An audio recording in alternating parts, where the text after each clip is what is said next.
Artzaina eta Otsoa.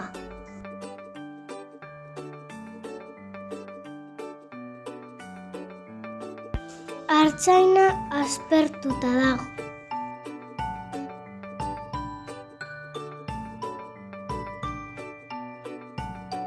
Artzainari txantxa bat okurritu zaio.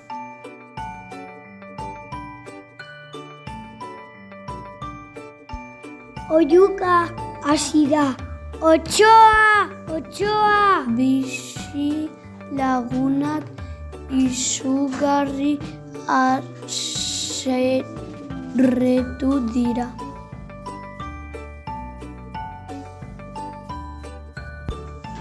Artzainak adarra jo die, berriro bizi lagunei.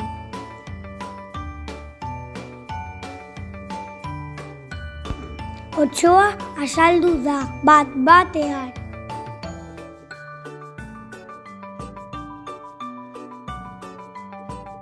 Ez da inor joan artzainari laguntzera. Eta ipuina amaitu da.